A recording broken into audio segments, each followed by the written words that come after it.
Abirami.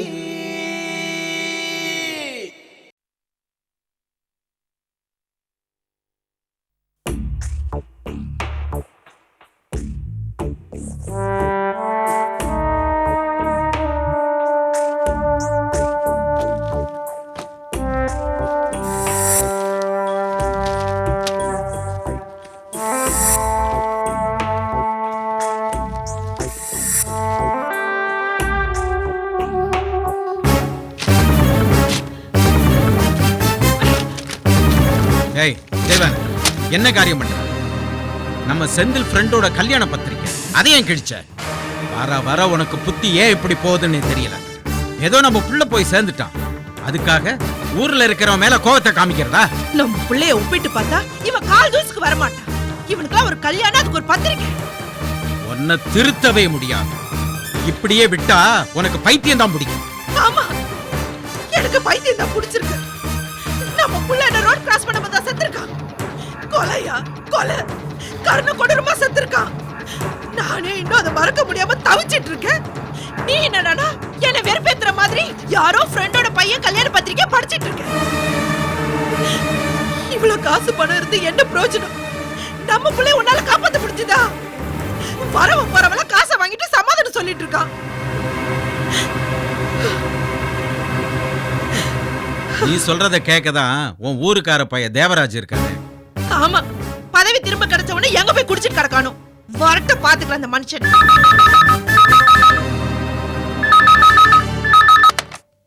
Hello அண்ணாச்சி, நான் பாபு பேசுறேன். சொல்லு. தேவராஜை யாரோ கொலை பண்ண பார்த்திருக்காங்க. மூஞ்செல்லாம் பேந்து போய் ஹாஸ்பிட்டல் அட்மிட் ஆயிருக்கான். எந்த ஆஸ்பத்திரி? சிக்னலுக்கு பக்கத்துல போகிற அதே ஆஸ்பத்திரி தான். சரி, நான் வந்து பாக்குறேன். யாருக்கு என்னாச்சு? எல்லாம் உன் வாய் முகூர்த்தம் தான். இப்பதானே தேவராஜ சபிச்ச. ஆமா, அந்த தேவராஜுக்கு என்ன? யாரோ அவனை கொலை பண்ண முயற்சி பண்ணிருக்காங்க. ஆஸ்பத்திரியில் அட்மிட் ஆயிருக்கான்.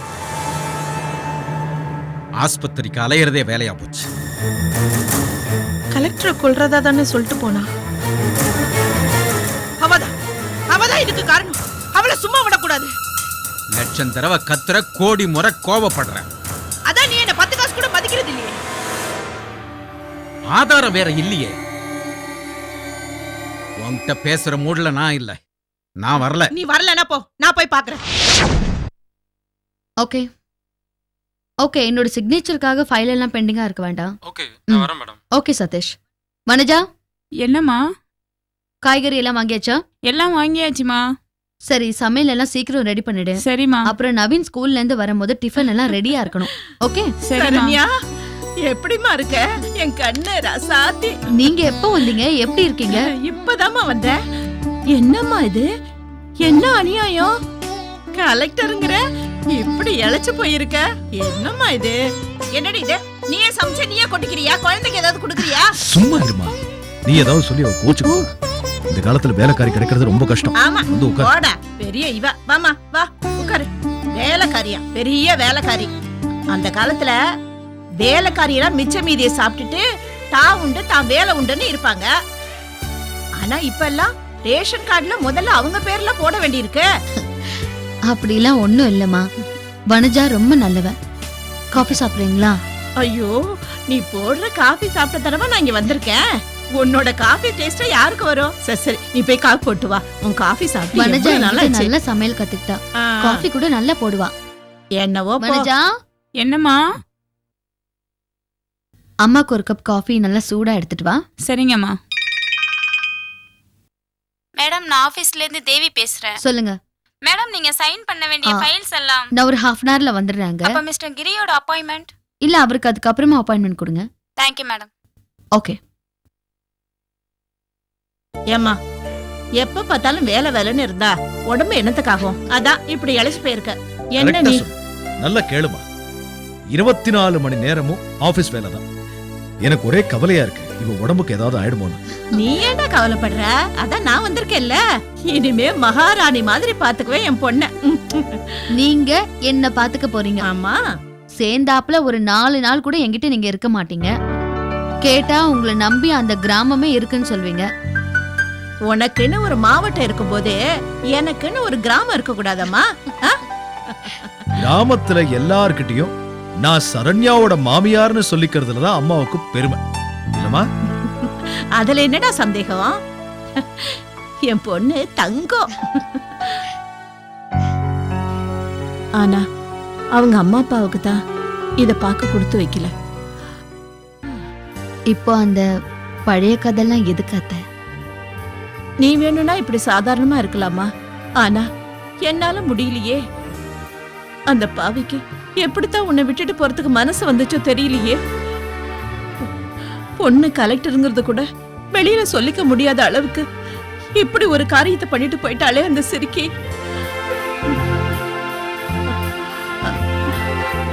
ஐயோ, தப்பு பண்ணிட்டமா, தப்பு பண்ணிட்டேன். என்ன மன்னிச்சிருமா, என்ன மன்னிச்சிரு. நான் ஏதோ பேசி உன் மூடையே மாத்திட்டேன். சாரிம்மா.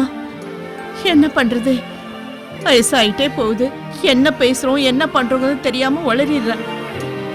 மேடம் சாரி மேடம், நான் வெளில வெயிட் இட்ஸ் பண்றேன். ஓகே நான் வரேன். Okay madam.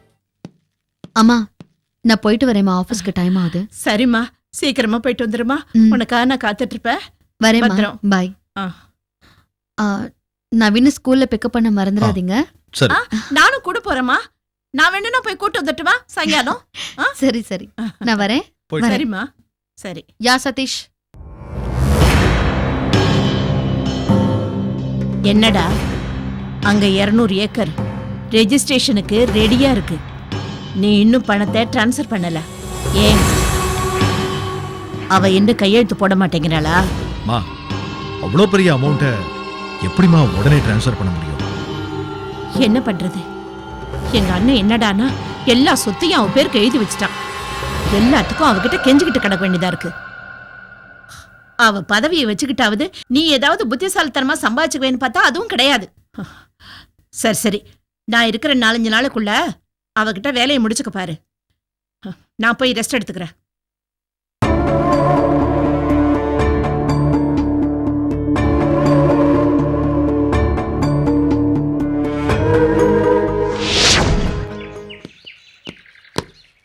வணக்கம் சார். ம்.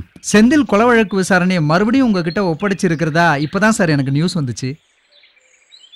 ஆமா வையபுரி, இந்த கேஸ்ல நம்ம ஏசியோட நடவடிக்கை சரியில்லைன்னு டிபார்ட்மெண்ட்டுக்கு ரிப்போர்ட் போயிருக்கு. அதனால தான் இந்த கேஸுக்கு ஏன் பொறுப்புல கொடுத்துருக்காங்க. என்ன சார் கேஸ் ரொம்ப சிக்கலா போயிட்டு இருக்கு. செந்திலோட செல்போன்ல கடைசியா வந்த இன்கமிங் கால் அந்த கலெக்டர் அம்மாவோட தான். ஆனா அதே சமயம் அவங்க ஒரு முக்கியமான மீட்டிங்ல இருந்துதான் ரெக்கார்டு சொல்லுது. தேவா நடனக்க நினைவு திரும்பாம அப்படியே இருக்கிறான். கலெக்டர் அம்மாவை விசாரிச்சப்போ அவங்க சொல்றதுல உண்மை இருக்குன்னு எனக்கு தோணுது. சார், எனக்கு என்னமோ அந்த கலெக்டர் அம்மாவோட நடவடிக்கை மேல சந்தேகம் வருது. பகல் நேரத்துல பொதுமக்களுக்கு நல்லது செய்யறாங்க, தப்பு செய்யறவங்கள தட்டி கேட்கறாங்க. ஒருவேளை இந்தியன் தாத்தா மாதிரி அந்நியன் மாதிரி ராத்திரி வேலையில கொலை செய்யறாங்களோ என்னவோ. எல்லா ஆங்கிள்லயும் விசாரிப்போம். முதல்ல சுட ஒரு காஃபி சொல்லு. Okay sir.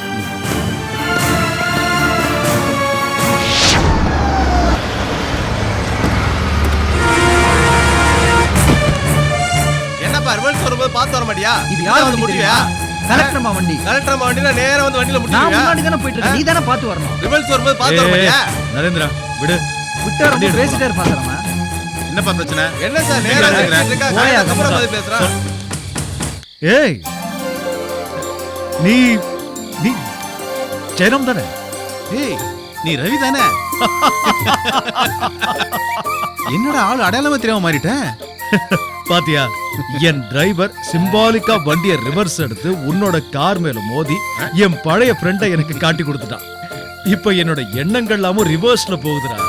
நினைவு இருக்கா, பிளட் லைட்ல ஒன் டே மேட்ச் விளையாடணும். அது எனக்கு தெரியுமே. நான் அடிச்ச 6ல ஹெட்லைட்டே உடைஞ்சு கிரவுண்டே இருட்டாகலையா? இவ்வளவு நாளா எங்கட போயிருக்க? Cheers.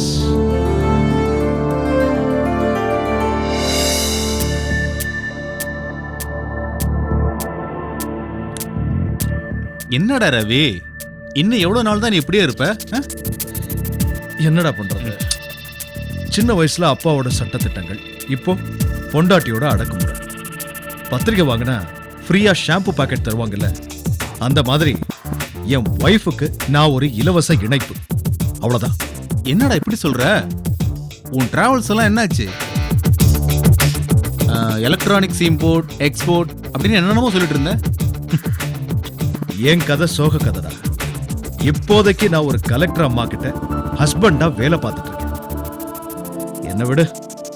ஆமா, நீ என்ன பண்ற? சௌமியா ஞாபகம் இருக்கா? தெரியுமே, காலேஜ் டேஸ்ட்ல ஜொல்லு விட்டுக்கிட்டு பின்னாடியே அலைவி. அதே சௌமியாவை மேரேஜ் பண்ணி லைஃப்ல செட்டில் ஆயிட்டேன். அவங்க அப்பா பெரிய பிசினஸ் மேக்னட், தெரியும்ல? தெரியும் தெரியும். சௌமியா தான் டெய்லி ஒரு கார்ல வருவாளே. அது சரி, உங்க அப்பா ஒரு ஸ்கூல் வாத்தியார். எப்படி சௌமியாவை மடக்குன? வீட்டோட மாப்பிள்ளையா இருக்கிறேன் சரின்னு ஒரு அறிக்கையை விட்டேன், அவ்வளவுதான். அவங்க அப்பா கூட்டணிக்கு ஓகே சொல்லிட்டாரு. Very good. இப்ப ஏதாவது பிசினஸ் பண்ணிட்டு இருக்கியா? கம்ப்யூட்டர் பிசினஸ்ல இருந்து ஊறுகாய் பிசினஸ் வரைக்கும் செஞ்சு பார்த்துட்டேன். ஒன்னும் நடக்கல. மாமனார் சொத்தை என்னால முடிஞ்ச அளவுக்கு அழிக்கிற. சௌமியா ஒரே பொண்ணுங்கிறதுனால கண்டும் காணாம இருக்காங்க. உன்பாடு பரவாயில்ல. மாமனார் சொத்தை அழிச்சாலும் பேசாம இருக்காங்க. ஏன் ஒய்ஃப் இருக்காள, இங்க நிக்காத அங்க நிக்காத, அதை வாங்காத இதை செய்யாதன்னு ஒரே டார்ச்சர். அவ பேருக்கு களங்கம் வரக்கூடாதுன்னு எனக்கு பேரே இல்லாம பண்ணிட்டாடா. அப்போ நீ வேலை எதுவும் செய்யலையா? சின்ன சின்னதா ஏதோ பில்டிங் கான்ட்ராக்ட், சினிமா ப்ரொடக்ஷன் செஞ்சுக்கிட்டு இருக்கேன். எதுவும் செட் ஆக மாட்டேங்குது. ஒப்புக்கு சம்பாதிச்சுக்கிட்டு இருக்கேன். இந்த வெத்து வேட்டும் ஒரு நாளைக்கு பெருசா வெடிக்காதான்னு ஏங்கிக்கிட்டு இருக்கேன். பெருசா ஏதாவது பண்ண வேண்டியதானே? பண்றதுக்கு ஐடியாஸ் நிறைய இருக்கு. ஃபைனான்ஸ் யார் கொடுப்பாங்க? தப்பு உன் பேர்ல தான். காற்றுள்ள போதே தூத்திக்கணும் ரவி. அப்புறமா ஆப்பர்ச்சுனிட்டி கிடைக்கலன்னு வருத்தப்படக்கூடாது. You don't worry. பிரகாஷ் சேட்டுன்னு ஒரு பிசினஸ் மேக்னெட், கேள்விப்பட்டிருக்கியா? கேட்ட மாதிரி இருக்கு. பணத்துல மிதக்கிறாரு. துபாய், சிங்கப்பூர், மலேசியான்னு பறந்து பறந்து பணத்தை வாடுறாரு.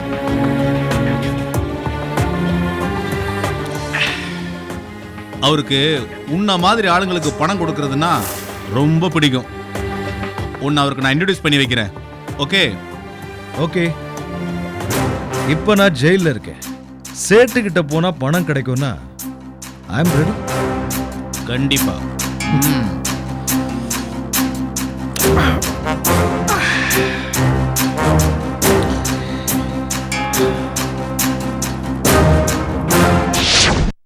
தமிழ்நாட்டுல நான் மஸ்தான் பாயை தான் நம்பிக்கிட்டு இருக்கேன். திடீர்னு துபாயில போய் செட்டில் ஆக போறாருன்னா என்ன அர்த்தம்? சரி, ஓகே, சரி, நான் பார்த்து முடிச்சிடறேன். வணக்கம் சேட். வாங்க ஜெயராம். என்ன ரொம்ப நாள் ஆளே காணோம்? இல்ல சேட்டு, நான் கொஞ்சம் பிஸியா இருந்துட்டேன். நான் சொன்னேனே மிஸ்டர் ரவிசங்கர், அது இவர்தான். வணக்கம். வணக்கம்.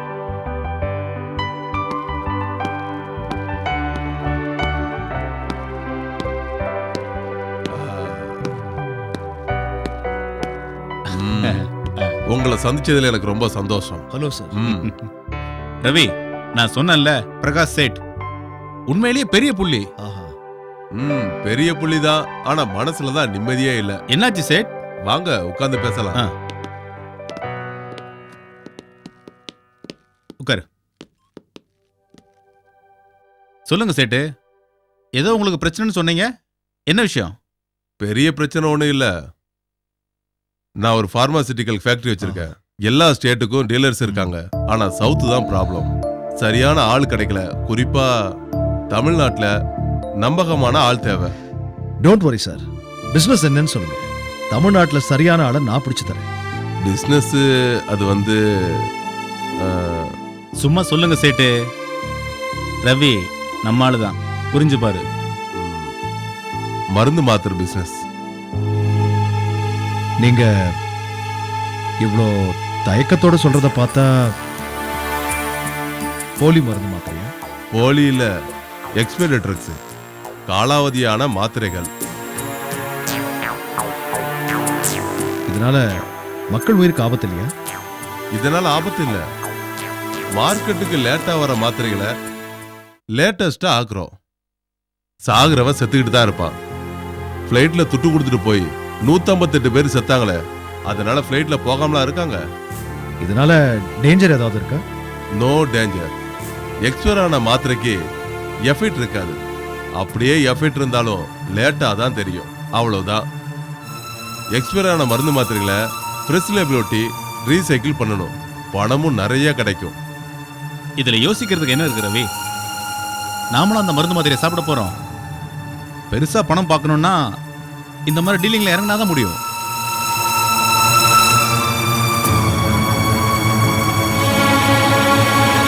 ஓகே ஓகே சார், இந்த பிசினஸை நானே பண்றேன். உங்களுக்கு ரொம்ப நன்றி ஜெயராம். ஒரு நல்ல ஃப்ரெண்டை அறிமுகப்படுத்தி வச்சிருக்கீங்க.